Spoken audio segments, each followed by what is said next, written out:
Hi guys, आपका स्वागत है आपके अपने show MKJ talks for investment in Hindi में। कैसे हैं आप भाई? कार्यक्रम की शुरुआत करेंगे एमकेजे लेट्स एक्सप्लोर से। और शुरुआत में बता दूं, खुशखबरी है क्योंकि आज आपको मिलने वाला है एप्पल का शेयर बिल्कुल फ्री। कैसे? वीडियो में बने रहिए, ये राज भी आते आते खुल जाएगा। भाई पीछे आपने मुझसे कई बार पूछा और मैंने वीडियोस भी बनाई कि आपने मेरे से पूछा वैसे किन कंपनियों में पैसा लगाना चाहिए। मैंने आपको बताया कि भाई उन कंपनियों में पैसा लगाना चाहिए जिनमें ग्रोथ बहुत ज़्यादा होती है। और ग्रोथ ज़्यादा किन में होती है? उन कंपनियों में होती है जिनके साथ हमारी लॉयल्टी ज़्यादा है, जिनके हम प्रोडक्ट्स ज़्यादा कंज्यूम कर रहे हैं और समय के साथ और ज़्यादा कंज्यूम करते जाते हैं, तो उनका ग्रोथ रेट हाई होता है, तो उन कंपनियों के शेयर बहुत अप्रिशिएट करते हैं। लोगों को मेरा ये पॉइंट बहुत अच्छा लगा और लोगों ने इसके हिसाब से बहुत सारे स्टॉक्स में इन्वेस्ट किया और काफ़ी लाभ उठाया। पर उसके साथ साथ मैंने देखा कुछ बच्चों ने बड़ा बेहतरीन क्वेश्चन पूछा, सर आज के हिसाब से ना हम अपना सबसे ज़्यादा टाइम गूगल और फेसबुक पे लगाते हैं। मैंने कहा सही बात है। सर सबसे ज़्यादा प्रोडक्ट अमेजॉन से खरीदते हैं। मैंने कहा सही बात है। सर सबसे ज़्यादा फ़ोन किसके लेते हैं, हम पसंद करते हैं? आईफोन, एप्पल के प्रोडक्ट्स, आईपैड, दुनिया भर की चीज़ें आप भी यूज़ करते हैं। मैंने कहा आप सही बात है। पर सर इसके शेयर कैसे खरीदें, ये कैसे खरीदें? और अगर इसके शेयर खरीदने की कोशिश करते हैं तो उसमें कमीशनें, खर्चे इतने सारे हैं, इतनी दिखते हैं, क्या करें? भाई इस प्रश्न का जवाब मैं आपको बाद में दूंगा। पर पहले बात मैं आपको कॉन्ग्रेचुलेट करूंगा कि आपने सही कंपनी को आइडेंटिफाई किया, क्योंकि ये कंपनियां बहुत ज़्यादा ग्रोथ ओरिएंटेड है। पर मैं साथ साथ आपको इस वक्त यह भी बताना चाहूंगा, जब आप यूएस के स्टॉक्स में इन्वेस्ट करते हैं तो आपको कुछ फायदे और होते हैं, जिसमें से दो बड़े मेन फायदे हैं। पहला फायदा कि अगर जैसे लॉन्ग रन में हम देख रहे हैं डॉलर अप्रिशिएट करता है, रुपी डेप्रिशिएट करता है, तो हम जब यूएस स्टॉक्स में इन्वेस्ट करते हैं तो हमें ज्यादा रिटर्न मिलती है। मैं आपको समझाता हूं एग्जांपल से। मान लीजिए आज $1 ₹70 का है, मैंने $70 में $1 का यूएस का स्टॉक खरीद लिया। 2 साल बाद वो स्टॉक $1 से बढ़कर $2 का हो गया। तो यूएस के जो लोग हैं जो डॉलर में खरीद बेच करते हैं, उनको तो 100% का फायदा हो गया। पर 2 साल बाद $1 ₹80 के बराबर हो गया। तो एज एन इंडियन मुझे ज्यादा फायदा होगा। सोचिए कैसे? क्योंकि मैंने $70 में $1 का स्टॉक खरीदा था। 2 साल बाद जब स्टॉक को बेचूंगा $2 मिलेंगे, पर $1 ₹80 का हो गया, तो 2 × 80 मल्टीप्लाई करो तो 160 मिलेंगे। तो मेरे 70 के ऊपर मुझे 70 की जगह 90 का फायदा हुआ, क्योंकि ₹20 मुझे फायदा हो गया बिकॉज ऑफ डॉलर एप्रिसिएशन। तो ये फायदा कई लोग ध्यान नहीं देते हैं। हाँ, अगर आप सोचते हैं डॉलर डेप्रिशिएट करेगा तो डेफिनेटली फिर आपका उल्टा हो जाएगा, नुकसान होगा उस वजह से। दूसरा रीजन ये होता है कि जैसे आज कितने सारे लोग मुझे कहते हैं कि सर हमें एमआरएफ का शेयर बहुत अच्छा लगता है पर हम खरीद नहीं सकते। मैं पूछता हूं क्यों? सर ₹80,000 का एक शेयर है, कहां से लाए इतने पैसे? बात सही है, हमारे यहाँ एक शेयर से कम आप खरीद नहीं सकते। पर यूएस में मजेदार बात क्या है, आप फ्रैक्शनल शेयर्स भी खरीद सकते हो। यानी आप अपनी कैपेसिटी के हिसाब से, अपनी रिस्क टेकिंग एपेटाइट के हिसाब से आप पूरा शेयर ना खरीद के, कितना भी महंगा शेयर हो उसका एक फ्रैक्शन अपने एबिलिटी के हिसाब से आप आसानी से खरीद सकते हैं। तो ये दो बेनिफिट और हैं यूएस स्टॉक्स में इन्वेस्ट करने के। अब आपके उसी प्रश्न पे आ जाते हैं कि सर इसमें कैसे निवेश करें, और निवेश करने की सोचते हैं तो हम देखते हैं प्रोसीजर बड़ा कम्बरसम है, हाई कमीशन है, हाई ब्रोकरेज है, पेपर वर्क है। और जब हम खरीदने जाते हैं ना, जब आपने बोल दिया $1 ₹70 का आता है, वो साला $70 का डॉलर चल रहा होता है तो हमें महंगा मिलता है, और बेचते हैं तो सस्ता बिकता है, हम लुट जाते हैं। बात सही है। पर अब इस समस्या का भी समाधान आ गया, और समाधान क्या है? End money. इंड मनी ने ये सारी समस्याओं का समाधान कर दिया। मैं आपको बारी बारी से बताता हूं कैसे। पहली बात, यहां कमीशन 0 है। दूसरी बात, यहां ब्रोकरेज 0 है। तीसरी बात, अकाउंट ओपनिंग फीस है ही नहीं। और चौथी और सबसे इंपॉर्टेंट बात, यहां आपको बेस्ट एक्सचेंज रेट मिलते हैं। तो जिसके चलते आपको उल्टे सीधे एक्सचेंज रेट पे काम नहीं करना, बेस्ट एक्सचेंज रेट पे काम करना है, जिससे आपको फायदा होता है। इनका यूजर इंटरफेस बहुत ही आसान है, जहां पर आप 4,500 से ज्यादा यूएस के स्टॉक्स खरीद सकते हैं और 2,500 से ज्यादा यूएस के ईटीएफ में बिना किसी परेशानी के इन्वेस्ट कर सकते हैं। और फ्रैक्शन की वजह से आप अपने फंड्स की अवेलेबिलिटी के हिसाब से किसी भी शेयर का फ्रैक्शन खरीद सकते हैं। अब आप कहेंगे सर बता दिया वो हमारे एप्पल के शेयर का गिफ्ट क्या बता रहे थे, एप्पल का शेयर फ्री मिलेगा, वो कैसे मिलेगा? बेटा बड़ा सिंपल है। मैंने ना इंड मनी का लिंक डिस्क्रिप्शन बॉक्स में दिया हुआ है। उस लिंक से आप इंड मनी की ऐप को डाउनलोड करिए, यूएस स्टॉक्स का अकाउंट सेटअप करो, और आपको आपका अपना रिवॉर्ड ₹100 का एप्पल का शेयर टोटली फ्री मिल जाएगा। इसके साथ साथ अगर आप चाहें तो इस ऐप को प्ले स्टोर या ऐप स्टोर से डाउनलोड करके साइन अप करते वक्त ध्यान दीजिए, साइन अप करते वक्त कोड MKJ एप्पल यूज करिए, MKJAPPLE, MKJ एप्पल बिना स्पेस के यूज करिए और अपने यूएस स्टॉक अकाउंट को सेटअप करिए और आपको मिल जाएंगे, आपके मेरे बताए अनुसार आपको मिल जाएंगे आपके एप्पल के 100 रुपए के शेयर टोटली फ्री। तो अब टाइम वेस्ट मत करिए, फटाफट जाइए इन मनी में डाउनलोड करके साइन अप करिए। आइए अब बात करते हैं आपके favourite segment MKJ stock talks की। आपको पता है बाजार में भारी गिरावट हुई और मेरी ईगल की निगाहें हर समय आपके लिए तलाशती रहती हैं अच्छे शेयर। आज एक शेयर जिसमें मैंने खरीदारी की और आने वाले वक्त में भी सही लेवल्स पे खरीदारी करूंगा, उसकी चर्चा मैं आपके साथ करना चाहूंगा। अब गैस करिए, मोनोपोली बिजनेस है, गैस करिए क्या कंपनी का नाम है? Monopoly business. ऐसा बिजनेस अभी तक स्टॉक मार्केट में लिस्टेड नहीं है। बिजनेस मोनोपोली नहीं है, पर कंपनी जो इकलौती है अपने सेक्टर की जो स्टॉक मार्केट पे लिस्टेड है और मार्केट लीडर है। इतना हिंट दे दिया और एस से नाम शुरू होता है। अब बस इससे ज्यादा हिंट नहीं। अगर आपने पकड़ लिया, वीडियो को पॉज करो और कमेंट में लिखो। तो मैं आपके लिए ले आया हूं, मैं बात कर रहा हूं SBI कार्ड्स एंड पेमेंट की। बेहतरीन शेयर है, रीसेंट लिस्टिंग है, 2000 में इसका IPO आया था। हालांकि अब तो FNO में आ गई है, साल से ऊपर हो चुका है, बहुत लंबा पीरियड हो गया आए हुए। कोरोना से, जब कोरोना स्टार्ट हुआ था तभी इसकी डेब्यू हुआ था। अगर आप देखेंगे एक लार्ज कैप कंपनी है, इसने इस दौरान 1165 का पीक बनाया, अब FNO में आ गया, उसके बाद लगातार गिर रहा, मार्केट की गिरावट में पूरी तरह से पार्टिसिपेट कर रहा है और आज जो है ये 937 पर बंद हुआ है, कल के मुकाबले 2% गिरकर। अगर आप देखेंगे आपके सामने चार्ट आ गया है, इसने जो हाई बनाया 1165 का, लो बनाया 495 का। आइए इसके कुछ वाइटल स्टैटिस्टिक्स दे दूं।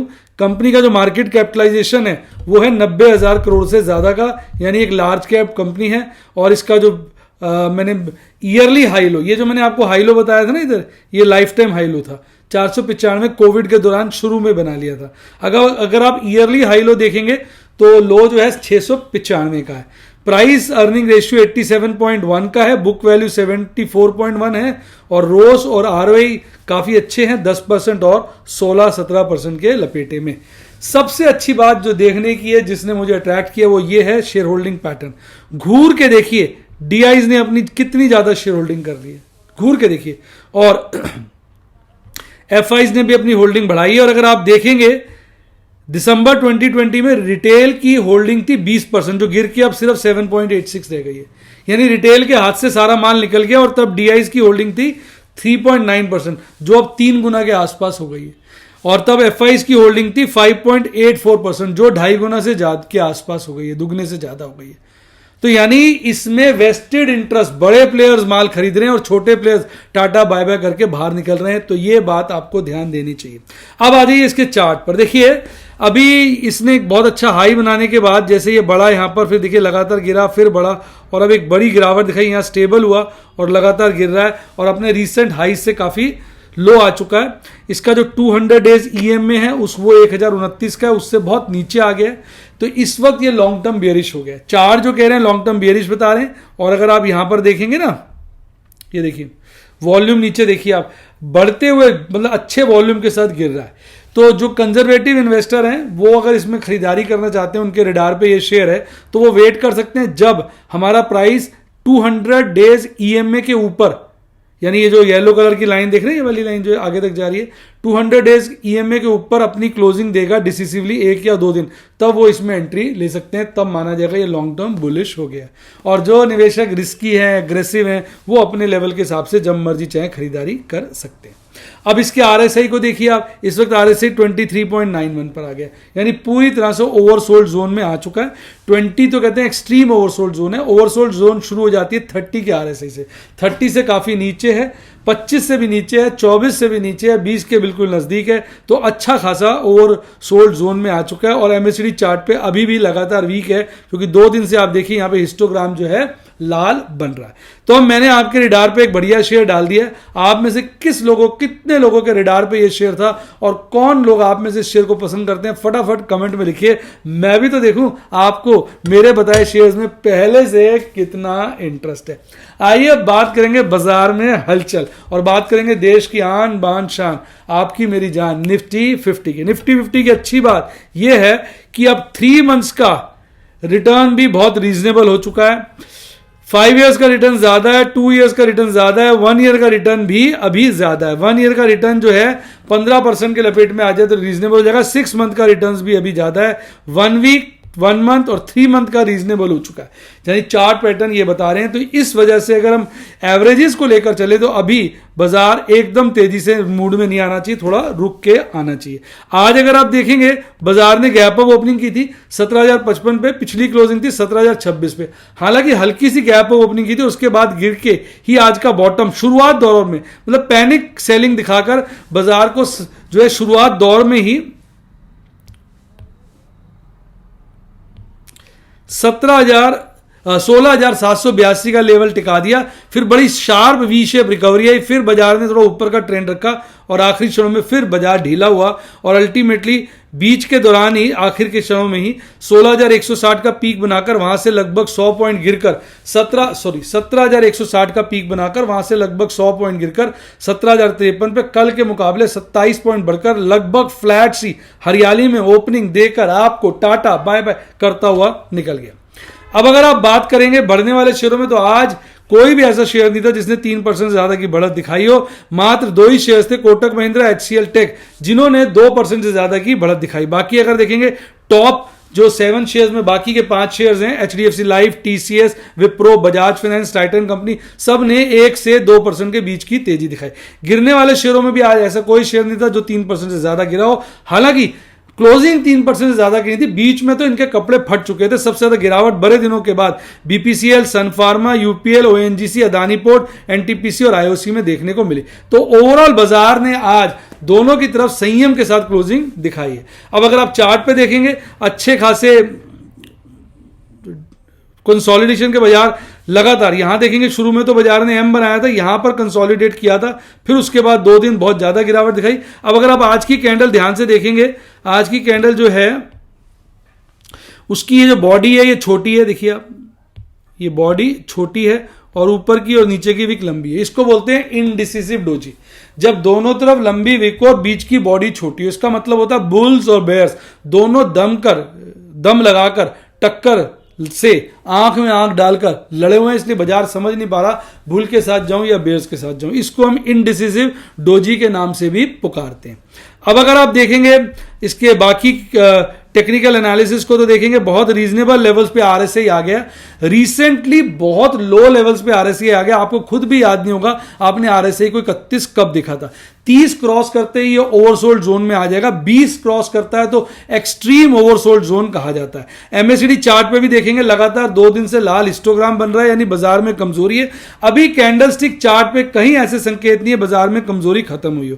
अगर आप कैंडलस्टिक चार्ट पे देखेंगे 200 दिन का EMA है 16,176। आज बाजार बंद हुआ 17,039 पर और नीचे की क्लोजिंग 16,800 से नीचे की बनाई, यानी अभी 200 डेज EMA से तो खैर काफी दूर है। यानी हम ये नहीं कह सकते लॉन्ग टर्म बेयरिश है, पर शॉर्ट टर्म बेयरिश बाजार काफी हो चुका है और अभी भी चार्ट्स पे बेयरिशनेस के पूरे संकेत हैं। बाजार 1-2 अच्छी डिप्स और भी दिखा सकता है। अब बात करते हैं ऑप्शन चेन एनालिसिस की, तो आप अगर देखेंगे कहीं ना कहीं अभी भी कॉल राइटर्स जो हैं वो बहुत स्ट्रांग होने की कोशिश करने में लगे हुए हैं। बाजार ने 70,053 की क्लोजिंग दी, वहां पर कॉल का ओपन इंटरेस्ट 12 का है और पुट का ओपन इंटरेस्ट 39 का है, यानी कि पुट की सेनाएं वहां पे बहुत ज्यादा हैं। कॉल के मुकाबले पुट की सेनाएं जो हैं 3 गुना से भी ज्यादा हैं। तो यही कहा जाएगा 17,000 काटना बाजार के लिए आसान नहीं है। पुट राइटर्स ने दबाकर पुट राइटिंग किया और वो तेरे कह रहे हैं तेरी तो, और कॉल राइटर्स भी डटे हुए हैं, अपनी पोजीशन अपनी सैनिकों को नहीं हटाया। पर कॉल राइटर्स ने 17,300 के लेवल पे अपने सैनिकों को बहुत ज्यादा बढ़ा दिया है, यानी कहीं ना कहीं 17,000 पे कॉल राइटर्स के मुकाबले पुट राइटर्स ज्यादा कॉन्फिडेंट नजर आ रहे हैं। यानी बाजार 17,000 के नीचे जाता हुआ दिख नहीं रहा, जाएगा तो रिबाउंड भी जल्दी कर सकता है। अब बात करते हैं मंथली की, तो मंथली में अगर आप देखेंगे 17,000 के लेवल पर भी वही पोजीशन है। कॉल राइटिंग जो है अच्छी खासी है, लेकिन पुट राइटिंग बहुत ज्यादा है। कॉल राइटिंग में बढ़त बहुत ज्यादा देखी गई है, और पुट राइटिंग्स में एब्सोल्यूट अमाउंट में तो बढ़त उतनी है, लेकिन परसेंटेज अमाउंट में कम है। यानी 17,000 एक डिसिसिव लेवल है, हालांकि 16,500 पे कॉल राइटिंग बढ़ी है, पुट राइटिंग घटी है अगर आप ध्यान से देखें। पर वहां पर भी पुट राइटिंग जो है कॉल राइटिंग के मुकाबले बहुत ज्यादा है। तो यानी बाजार अभी भी 17,000 के लपेटे में ही अपना मेन फोकस बनाए बैठा है। अब अगर आप बात करेंगे पीसीआर की, तो देखिए पीसीआर ने बड़ी अच्छी रिकवरी दिखाई, 0.43 से 0.61 हो गया, यानी लगभग 50% बढ़ा है। ये जो इंडिकेशन है पीसीआर का 0.61 बढ़ना, ये इस बात की तरफ संकेत कर रहा है कि आने वाले 2 दिन तेजी के हो सकते हैं, क्योंकि पुट राइटिंग बहुत जबरदस्त हुई है। हालांकि अगर आप मंथली एक्सपायरी पे देखेंगे तो वहां पर पुट राइटिंग कम है, कॉल राइटिंग ज्यादा है। यानी कॉल राइटर्स इस हफ्ते की जगह आगे अपने कॉन्फिडेंस जता रहे हैं, पर इस हफ्ते में कॉल राइटर्स का कॉन्फिडेंस थोड़ा सा कम हुआ है। यानी हो सकता है जो आपका पीसीआर का डाटा वो ये कह रहा है कि कल का दिन भी तेजी का बन सकता है। आइए अब बात करते हैं आपके प्यारे राज दुलारे निफ्टी बैंक की। तो निफ्टी बैंक में कमाल हो गया, 1 वीक की रिटर्न नेगेटिव, 1 मंथ की नेगेटिव, 3 मंथ्स की बिल्कुल न्यूट्रल, 6 मंथ की भी बढ़िया हो गई रिटर्न। यानी अगर आप देखेंगे इन 1 ईयर पे इस वक्त रिटर्न ज्यादा है, 3 इयर्स और 2 इयर्स की भी रीजनेबल है, केवल 1 ईयर जो है वो एक एक्सेप्शन है। यानी बाजार, इसका मतलब यह है कि ओवरऑल काफी बढ़िया लेवल्स पे आ चुका है। यानी निफ्टी बैंक में रिटर्न्स के पॉइंट ऑफ व्यू से और गिरावट नहीं बनती है, क्योंकि जितनी भी इसने एक्सेसिव रिटर्न दिखाई थी वो सारी वॉश आउट हो चुकी है। तो बाकी तो देखो शेयर बाजार है साहब, पलटी तो कभी भी मार सकता है। यानी इसमें मुझे और ज्यादा रिटर्न्स के पॉइंट ऑफ व्यू से गिरावट नजर नहीं आ रही। मैं आपको हर लेवल के हिसाब से समझाता हूं। कल बाजार बंद हुआ था 36,025 पर, आज 36,224 का गैप अप ओपनिंग करता है, खुलते ही निफ्टी 50 की तरह धड़ाम से गिरता है और एक बॉटम बनाता है 35,327 का। यानी 36,000 से काफी नीचे आ जाता है, 35,500 के नीचे आ जाता है, लोगों के होश उड़ जाते हैं। सुबह का माहौल देखने वाला था, इतनी जल्दी बाजार गिरा और इतनी जल्दी रिकवर किया, कुछ काम ही नहीं कर पाए, सिर्फ देखते रहे। जिन्होंने अपने स्टॉप लॉस लगाए थे वो सब ट्रिगर हो गए, वो सब नंगे हो गए सुबह सुबह। उसके बाजार अच्छी खासी वी शेप रिकवरी करता है, फिर ऊपर जाता है, यहां पर एक पीक बनाता है 36,347 का, फिर पीक से गिरता है 35,936 पर, 49 पॉइंट गिरकर लालियाली में हालांकि फ्लैट ही बंद होता है, पर 36,000 के नीचे की क्लोजिंग देता है। यानी कहने का मतलब अभी भी डेटा के हिसाब से बाजार वीक है, एवरेजेस के हिसाब से बाजार काफी कट चुका है और ज्यादा गिरना नहीं चाहिए। 2 ही शेयर बड़े वाले हरियाली में थे, कोटक महिंद्रा और एचडीएफसी बैंक, बाकी सब लालियाली में थे, और कोटक महिंद्रा में अच्छी तेजी थी, 0.25% के आसपास। गिरावट वाले में बंधन बैंक बहुत ज्यादा गिरा हुआ था। आज तो बहुत सारे लोग कह रहे थे बंधन बैंक 400, 245, 240 का लेवल दिखाएगा। अभी हमारे लोग कह रहे थे, पीछे मैं देख रहा था टीवी पे, वो कह रहे थे भाई साहब 380 पहुंच जाएगा, साला ये तो 280 के भी नीचे आ गया। तो भैया किसी का विश्वास नहीं करना है, अपने दिमाग से करना है, अपने कॉन्फिडेंस से करना है, किसी को बाद में गाली देने का कोई फायदा नहीं है। अब आप चार्ट पे देखिए, एक हल्का से यहां पे इसने कंसोलिडेशन किया था, उसके बाद धड़ाम से गिरा, और आप देखिए आज इसने ये जो 200 डेज का ईएमए है 35,701, उसके नीचे भी पहुंच गया, हालांकि क्लोजिंग उसके ऊपर है। यानी 35,701 बड़ा रेसिस्टेंस है, इसके नीचे जाए कोई दिक्कत नहीं, क्लोजिंग इसके ऊपर देता रहे। अगर डिसिसिवली इसके नीचे क्लोजिंग दे देगा तो फिर थोड़े दिन के लिए बाजार और ज्यादा नरम पड़ सकता है, ऐसा चार्ट कह रहा है। बाकी सपोर्ट को टच किया, अगर यहीं पर कंसोलिडेट करता है फिर तो ऊपर निकल जाना चाहिए। अब अगर आप देखेंगे आरएसआई भी तो फुल टॉस ओवरसोल्ड जोन में आ चुका है, 26 आ चुका है, 25 के आसपास आने वाला है, 20 एक्सट्रीम ओवरसोल्ड जोन होती है। एमएससीडी चार्ट पे भी दोनों दिन लगातार लाल हिस्टोग्राम बने, यानी आरएसआई और एमएससीडी पे तो भारी कमजोरी दिखा रहा है। अब बात करते हैं ऑप्शन चेन एनालिसिस की। बाजार बंद हुआ लगभग 36,000 के लेवल पर, 36,000 पे देखेंगे कॉल राइटिंग और पुट राइटिंग टक्कर की है। पुट राइटिंग बढ़ी नहीं है, कॉल राइटिंग बढ़ी है, यानी कॉल राइटर्स पुट राइटर्स के मुकाबले ज्यादा कॉन्फिडेंट है। ये इस तरफ इशारा करता है कि बाजार कल गिर सकता है। और अगर आप देखेंगे 36,500 पर, वहां पर भी कॉल राइटिंग बढ़ी और पुट राइटिंग की अनवाइंडिंग हुई है। तो यानी डेटा बता रहा है पुट राइटर्स घबराए हुए और कॉल राइटर्स बढ़े हुए दिखा रहा है, जिसके चलते निफ्टी बैंक में अगले 1-2 दिन में कमजोरी देखने को मिल सकती है। हालांकि पीसीआर पे इसने थोड़ी रिकवरी लेने की कोशिश की है, बहुत ज्यादा तो नहीं, अच्छी रिकवरी ली है। पीसीआर ये कह रहा है कि भाई हो सकता है कल का दिन देखने को बढ़िया मिले, कहीं ना कहीं उसमें अच्छी रिकवरी है, लेकिन मंथली पीएसआर में गिरावट है। इसका मतलब कॉल राइटर्स वीकली पोजीशन से हटकर मंथली पोजीशन की तरफ शिफ्ट करने की कोशिश कर रहे हैं। अब बात करते हैं एफआईज डीआईज की। आज का डेटा तो नहीं है ना, आज का डेटा बेटा अवेलेबल नहीं था, हम लेके नहीं आए। 26 को भी डाटा नहीं दे पाया था, 26 को भी बहुत भयंकर बिकवाली की थी, कहीं भी रेस्पाइट नहीं है। एफआईज लगातार बिकवाली कर रहे हैं, आज का डेटा नहीं आया, आज भी उन्होंने बिकवाली की होगी। डीआईज लगातार खरीदारी कर रहे हैं। आप मेरा टेलीग्राम चैनल ज्वाइन कर लीजिए, मैं एफआईज डीआईज का डेटा वीडियो खत्म होने के बाद वहां डाल दूंगा। मैडम याद से डालना है, शेयर करना है। अब बात करते हैं ट्रेड्स की। आज 9 ट्रेड लिए। आज मैं थोड़ा सा बिजी भी था इस करके, और मेरा मन भी नहीं था, और सुबह वो जो इतनी हाहाकार मच गया तो फिर मैं थोड़ा सा देख भी नहीं पाया। आज बेरिल ओपर के 4 ट्रेड थे, चारों नई पोजीशन थी। प्लैटिनम और रूबी के 3 ट्रेड थे, तीनों नई पोजीशन थी। एमरल्ड और सफायर के 5 ट्रेड थे, पांचों नई पोजीशन थी। कोई प्रॉफिट बुकिंग नहीं। इतना हाहाकार है यार, मेरे ख्याल पिछले महीने में पहला दिन ऐसा निकला होगा, बड़े दिनों के बाद 2-3 हफ्ते के बाद, जब मैंने कोई प्रॉफिट बुकिंग नहीं करी। तो मेरी आज कोई प्रॉफिट बुकिंग नहीं थी, मैंने अपने आप को यहीं छोड़ दिया। यही प्रभु का आशीर्वाद है, यही प्रभु की कृपा, आपकी लोगों की शुभकामनाएं। उम्मीद करता हूं अगले 2-4 दिन में अच्छी प्रॉफिट बुकिंग के हमें मौके मिलेंगे। प्रभु का आशीर्वाद, प्रभु का कृपा बनी रहनी चाहिए। अब देखिए, मैं आपको इतने सारे ट्रेड देता हूं, पर मैं फिर बोलूंगा आपको नॉलेज एक्वायर करनी चाहिए, जिसके लिए आप मेरा टेलीग्राम चैनल ज्वाइन करो। पर याद रखें, टेलीग्राम चैनल बहुत सारे फेक है। टेलीग्राम चैनल का लिंक डिस्क्रिप्शन बॉक्स में, उसको ज्वाइन करिए। इसके अलावा वीडियोस का डेमो देख, टेलीग्राम चैनल में बहुत सारी फ्री वीडियो डालता हूं। जो लोग फ्री में विश्वास रखते हैं, वो फ्री चैनल ज्वाइन करना चाहते हैं, टेलीग्राम चैनल है। टेलीग्राम चैनल कोई चार्ज नहीं है, वहां पर मैं फ्री पुरानी वीडियोस जो अच्छे होते हैं बाजार के हिसाब से, न्यूज, और आजकल तो बहुत सारी चीजें डाल रहा हूं, कम research reports, news, stock to watch, किसमें स्मॉल केस के बाइंग, बहुत कुछ। आप टेलीग्राम चैनल को बिल्कुल भी मिस ना करें। जो लोग चाहते हैं नहीं हमने कुछ ज्ञान प्राप्त करना है पे कर, तो वो मेरे यूट्यूब के या व्हाट्सएप के स्टूडेंट बन सकते हैं। यूट्यूब के लिए सब्सक्राइब के साथ ज्वाइन का बटन आ रहा, ठोक दीजिए, सारे प्लान आ जाएंगे। व्हाट्सएप के लिए ज्वाइन कीजिए 7011-323-077 7011-323-077, फोन करिए, और बढ़िया रहेगा फोन करिए, मेरी टीम को कॉल करिए, वो आपको स्टूडेंट बनने में मदद करेगी। इसके अलावा अच्छा डीमैट अकाउंट खुलवाइए, जिसका लिंक डिस्क्रिप्शन बॉक्स में, और टेलीग्राम चैनल जिसकी चर्चा मैंने भी पहले भी की, वो आ गया, इसका लिंक डिस्क्रिप्शन बॉक्स में। इसमें लगभग 1,40,000 सदस्य हैं, बाकी सब फेक चैनल्स हैं। मेरे नाम से फेक चैनल इतने ज्यादा बन गए हैं कि बच्चे बेचारे वहां पैसे देके ज्वाइन कर लेते, जबकि उनको पता नहीं है मेरा टेलीग्राम चैनल बिल्कुल फ्री है, और उसमें दुनिया भर की नॉलेज है। सही तरीके से नॉलेज प्राप्त करने के लिए वही एक बेहतरीन चैनल है। तो इसी के साथ साथ कहूंगा bye bye, God bless you, happy investing, और आप स्टॉक मार्केट के बेताज बादशाह बने।